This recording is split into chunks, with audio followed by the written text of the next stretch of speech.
Dear students, hope you are well. I'm your English teacher from IOES school and I'm conducting class 6.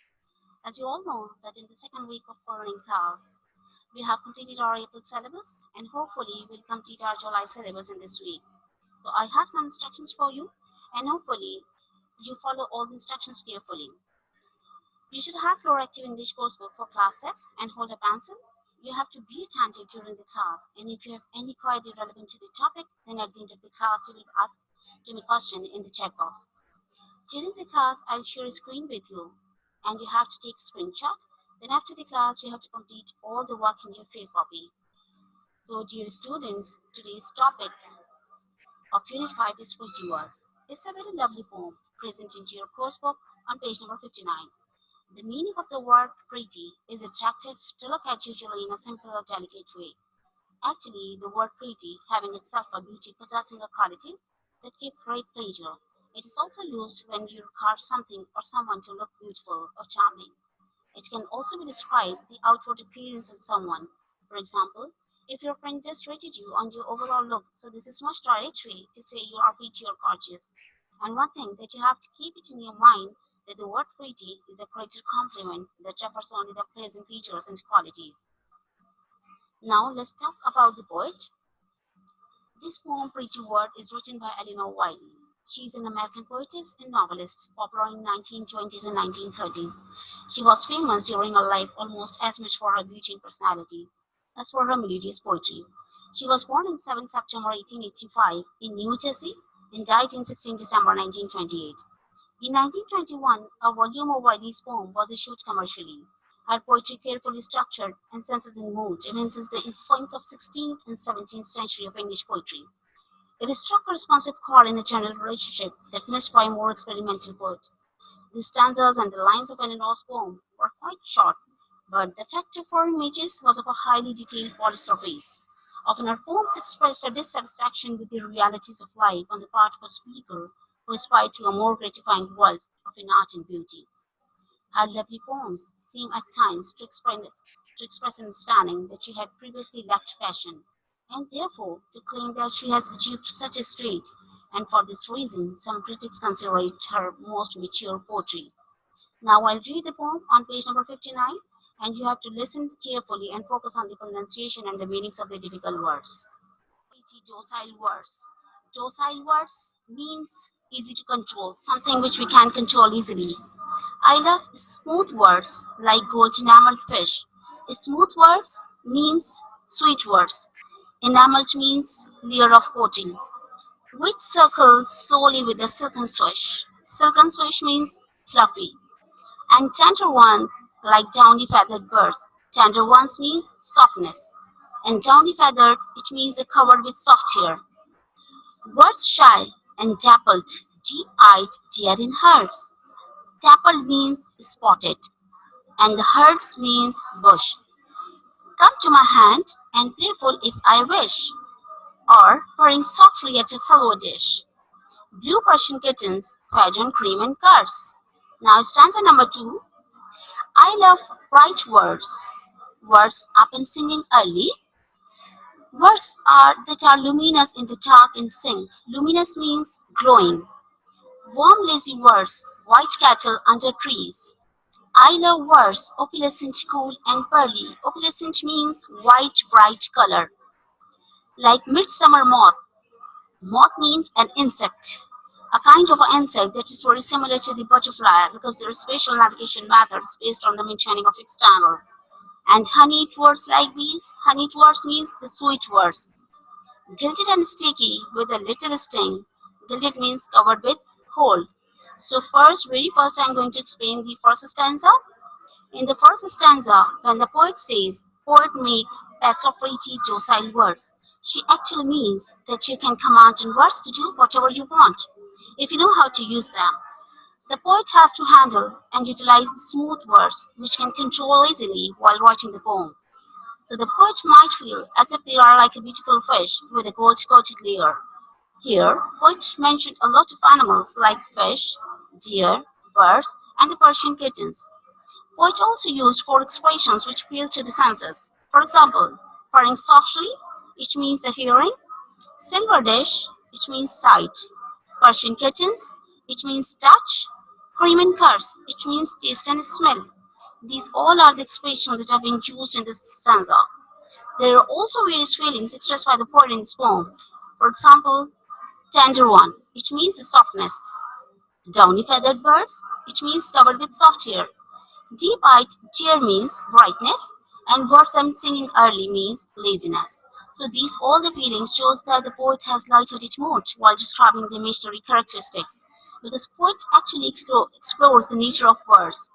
Actually, she personifies them. In other words, we can say poet creates images associated with the particular words that appeal to the senses. So hopefully, dear students, you got a clear understanding about the first stanza. Now I'll explain the second stanza. In the second stanza, when the poet says, I love right words, words I've been singing early, words that are luminous in the dark and the sang. Warm, lazy words, white cattle under trees.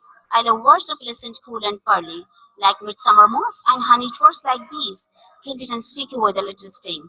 So in stanza number 2, poet describes that there is a variety of words that can be used and is playful while using them, because poet has admiring tone.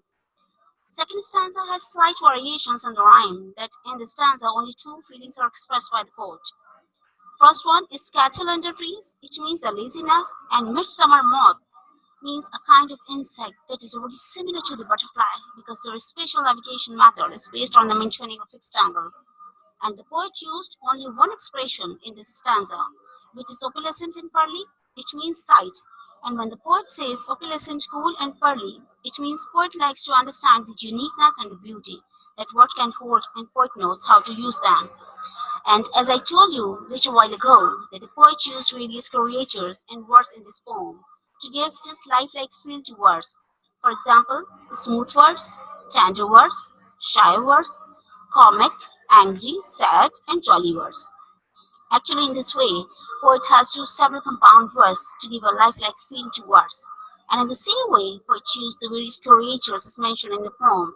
For example, gold enameled fish, downy feathered birds, deep-eyed deer, blue Persian kittens, and honey-like bees, just to give lifelike feel to the creatures. And all the examples, whatever I have given to you while explaining the stanzas, shows that the poetess expresses her light-hearted mood in this lovely poem. Now, we have a slide of expressions and their meanings. As I already told you, that while explaining the stanzas in the poem Pretty Verse, various expressions used by the poetess. But before explaining the meaning of expression, it's necessary to make you understand the term expressions. Actually, the poetic expressions means something that could express the emotions and appreciation of beautiful poetic ideas in light-hearted mood and in animated language for both writing and reading. Poetry through the expressions of feelings in words have highly therapeutic effect on the mind. The expressions favors brevity yet the best form and also capture briefly and clearly detail making them incredibly powerful for getting a message across to the reader. Now come on the meaning of the expression. Now is the time to learn the expressions in your course book on page number 61. That there is a question which expression in the table below appeal to the various senses of sight, hearing, taste, smell, and touch. Write the name of the sense or the senses if you think there is a more than one. Each expression referred to in the right-hand column of the table. So the first expression that mentioned in the screen, that is image, it means the sense. The second expression that is used in the poem, that is purring softly, which means the hearing. The third word is silver dish. Actually, it's expression, not word. So it means sight. The fourth expression is Persian kittens, which means touch. Next word is cream and curse, which means taste, smell, and sight. And the last expression is opalescent and pearly, which means sight. So, again in your course book, on page number 67, that in the poem Pretty Verse, the poet has used several compound words to give a lifelike feel to verse. Look at the table below, for example. As I already told you while explaining the stanzas, that there is a very stack of verse used in the poem by the poet. First word is smooth verse, tender verse, shy verse, comic verse, sad verse, angry and jolly verse. And various creatures, as I told you, that have been used in the poem by the poet, like golden fish, downy feathered birds, Deep-eyed deer, blue Persian kittens, luminous in the dark, opalescent word, honey like bees. So hopefully you got it all the things. Now it's a time to learn vocabulary. And today we are going to learn alliterations. But did you ever think that what is alliteration? How can we use alliteration? And how can we identify the alliteration? So, dear students, listen me carefully. It will be easy for you to understand. Alliteration is a fun sound device to play around with. When it's used well, you can create a standard phrase in poetry. It's a simple yet effective repetition of initial consonant sound. And in order to use alliteration, very first we have to think of the subject that we want to emphasize. Then we think of the words that relate to the subject and begin with the same sound.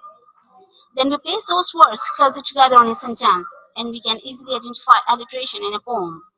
We have to look for pairs of group of words that begin with the same phonetic sound. Words may begin with identical letters or with letter combination that create similar sound. So now just for having a fun, let's alliterate. When the same sound is repeated at the beginning in a group of words, it is called alliteration. Alliteration is a fun way of learning English. Make funny poems and descriptions using alliteration. So all the amazing apples arrived at the airport. This line shows the alliteration of A because all the words start with A. Big brown bears buy bunches of blueberries. Big brown bears buy bunches of blueberries. It means this line shows the alliteration B because all the words start with B. Now let's see the another example. Carrots and cartoons can be carried in crazy cars. This line shows the alliteration of C. So now we have another example, but another example shows the alliteration of P. Peter Piper pickle papers, a pack of pickle papers. Peter Piper picked. If the Peter Piper picked a pack of pickle paper, where's a pack of pickle papers Peter Piper picked? Picked up paper, pack of picked papers. Now, this time a bit slower. Peter Piper picked a pack of pickle papers. A pack of pickle papers Peter Piper picked. If Peter Piper picked a pack of pickle papers, where's the pack of pickle papers Peter Piper picked? Now, let's try again at normal speed. And if you want to try with me, so let's start. Peter Piper picked a pack of pickle papers. A pack of pickle papers Peter Piper picked. If Peter Piper picked a pack of pickle papers, where's the pack of pickle papers Peter Piper picked? Now, just for having a fun, it means we are going to go on a very speedy way. Like Peter Piper picked a pack of pickle papers, a pack of pickle papers Peter Piper picked. If Peter Piper picked a pack of pickle papers, where's the pack of pickle papers Peter Piper picked? So hopefully you enjoyed a lot the alliteration. Now, in your course book on page number 62, there is a vocabulary. Again, alliteration. Alliteration is a repeated use of a particular letter or the sound at the beginning of words or sets of words, and it is a commonly used poetic device. Take a look at the words below. Citizens dwell swiftly screaming, suns slowly striking shade, silvery songs sweetly singing, summer soothing serenade.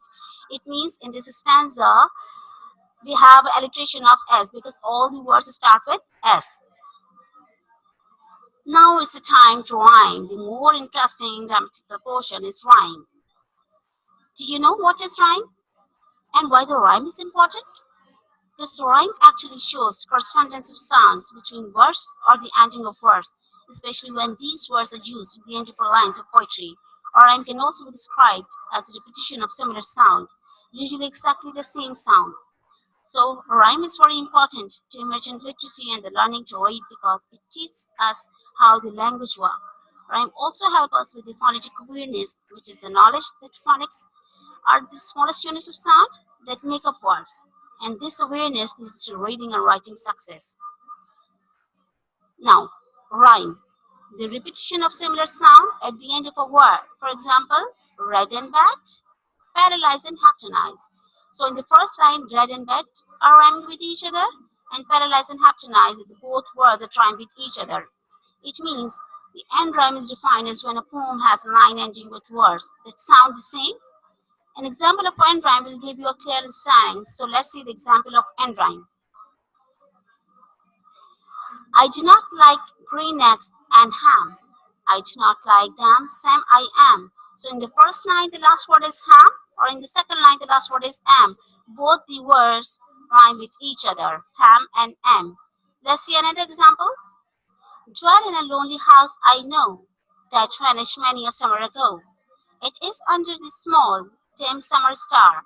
I know not who these mute folk are, who share the unlit place with me, those stones out under the lowland tree. Please, in the first line or in the second line, know and ago rhyme with each other. Third line or in the fourth line, star and are. Both words rhyme with each other. Me and tree rhyme with each other. It means if you have ever sung a song or read a poem aloud, you must have encountered and rhyme because these are a common type of rhyming pattern used in a poetic structure. And rhyme occurs when the last word in two or more lines rhyme with each other. Now, type number two is types of rhyme. Internal rhyme. The rhyme is within a single line of the poem. It means internal rhyme involving a word in the middle of a line and another at the end of the line or in the middle of the next. So let's have example. The internal rhyme example is on your screen. Once upon a midnight, dreary while I pondered, weak and weary. It means dreary and weary. Both are the example of the internal rhyme. Because the sound repetition due to the internal rhyme makes a poem or story unified. It is implied to heighten the poem's effect, and this internal rhyme can take place in the same line or two separate alternating lines. Also, it adds to the meaning of words and enhances musical effect to a poem. Now, another example, see, for the moon never beams without bringing me dreams of the beautiful Naboli, and the stars never rise, but I feel the bright eyes of the beautiful Naboli, and so all the night tide. I lie down by the side of my darling, my life, and my bride. This is all the example of internal rhyme. Now, let's see the type number three. Type number three is near rhyme. Near rhyme involves sounds that are similar but not exactly the same. It means near rhyme, sometimes called imperfect rhyme. It is a type of a rhyme formed by words with similar but not identical sound. In most instances, the vowel segments are different while the consonants are identical. Let's see the example of near rhyme. Hope is the thing with feathers that perches in the soul and sings the tune without words and never stops at all. So the soul and all, whatever the mention in your screen with the right color, is rhyme with each other. That is not the perfect rhyme, that is the imperfect rhyme. That's why we call it near rhyme. Let's have another example. On top of the hill, the moon is full. Hill and full. Give this to the man, he'll know what I mean. Man and mean. It means rhyme in which either the vowel or the consonant of stressed syllables are identical, as in hill and full, man and mean. Or it can be defined as only the ending consonant match are there. However, the preceding vowel sound do not match, which can bring variation in their choice of words by using near rhyme. Now, in your course book on page number 64, there is a grammar. Words are said to rhyme when they have the same sound at the end. The spelling is not always the same for the same sound. For example, in the first column, we have the word. In the second column, we have rhyme spelled the same. And in the third column, we have rhyme spelled differently.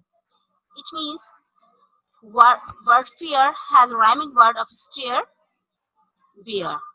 The second word is store, for, sure. Beach, each, speech. Fourth word is tower, shower, hour. Fifth word is port, short, board. Next word is bought, ought, caught. Last word is pretense, offense, suspense. Again, I'm going to read out all the words. Fear, steer, beer, door, poor, sure, beach, eat, speech, tower, shower, hour, pot, short, board, bought, ought, caught, pretense, offense, suspense. Hopefully you got it. Now, again in your course book on page number 64, there is exercise C. Circle the two words that rhyme best in each lines. So in the first word double. And we have five words in the same line. Triple, tunnel, babble, petal, babble. what you have to do in the exercise C, you have to circle at least 2 words. I already circled the one word for you, and another one word you will circle out yourself. So first word is double, triple, tunnel, bubble, petal, babble. I have circled the word which rhymes most with double is bubble. Now second word is journey, stormy, bonny, bunny, rainy, hourly. It means we have the word journey and we have 5 words in the same line. Burny. I have circled the word burny. Another word which rhymes with journey, you have to circle it yourself. Now, the third word is molten. Firstly, we have to see all the 5 words. Flatten, plankton, cotton, kitten, pattern. They are also the 5 words in the same line. So I have circled the word flatten and you will circle out another word that rhyme with molten. The next word is broker and we have again the 5 words in the same line. That's trainer, striker, campaigner, planer, baker. I have circled the word planer which rhyme with broker and you will circle out another word in the same line which rhyme with broker. Now the last word or the fifth word is tremendous. We have 4 words in the same line. Arduous, adventurous, stupendous and anxious. I have circled the word stupendous which rhymes with tremendous and you will circle out another word. Okay, again I'm going to tell out double, triple, channel, bubble, petal, babble. In the same line, we have 5 words. You have to circle out another word. I have already circled out the one word for you, and another circle out you will yourself. Journey, stormy, bonny, berny, rainy, hourly. I have circled the word burning. Third word is molten, flatten, plankton, cotton, kitten, pattern. We have the 5 words. I have circled out one word. You will circle out another word in the same line for yourself. Broker is a word. Trainer, striker, campaigner, planer, baker. These all are the 5 words. I have circled the word planer and you have circled out another word. Tremendous, arduous, adventurous, stupendous, anxious. I have circled out the one word and you will circle out another word for yourself. Now, here is a slide of words and meaning. Enameled. Enamel means a layer of coating. Dappled. Dappled means spotted. Bright. Bright means shining. Luminous. Luminous means glowing. Opalescent. Opalescent means white, bright color. Sting. Sting means bite. Docile. Docile means easy to control. Moth. Moth means an insect. Gilded. Gilded means covered with gold. Herd. Herd means bush. Now we have a reading comprehension. So the first question is, what do you know, think, what do you think purrs softly at a silver dish and why? The answer is, blue Persian kittens purrs on silver dish because cats like purring. Question number 2, apart from words, can you think of other things that may be described as opalescent, cool and pearly? The answer is, many things can be opalescent, cool and pearly like shining sun, water of a stream and the sky. Please take a screenshot.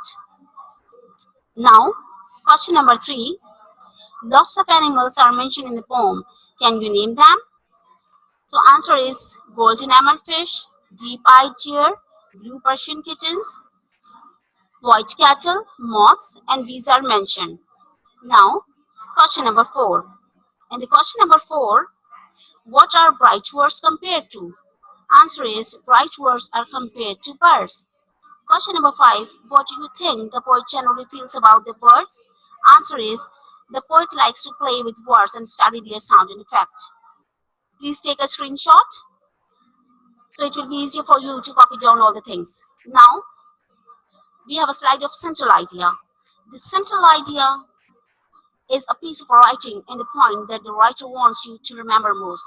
Some writers may state the main idea, but it is often implied, which means the reader has to make inferences. I mean, what the text says and what I know about it. So, dear students, do you know how can we write the central idea? Very first, you will choose your topic, then determine your general purpose. After that, you will You will choose your specific purpose statement, then tie it all together by composing a clear, concise central idea. Now let's see the central idea. In the poem Pretty Words by Eleanor Wiley, the poet expresses her love for words. According to the poet, words are easy to understand because of its positivity. Poet compares the word, it shows that there is a variety of words that can be used. The poet sees words as pets and is playful while using them. Again, I'm going to read out the central idea. In the poem Pretty Words by Eleanor Wiley, the poet expresses her love for words. According to the poet, words are easy to understand because of its positivity. Poet compares the words, it shows that there is a variety of words that can be used. The poet sees words as pets and is playful while using them. So hopefully you got a clear understanding about each and everything, whatever I have told you during the class. So if you have any question, so you can ask me at the end of the class. So please let's see the home task. First, you have to complete words and meanings, question answers, and central idea. As you took all the screenshot already, then it will be easier to you to copy down all the things. In your workbook, complete page number 23 and 24. So hopefully you got a clear understanding. If you have any query relevant to the topic, then you can ask me at the end of the class in the chat box. So best of luck for your next class. So from my side, Allah Hafiz.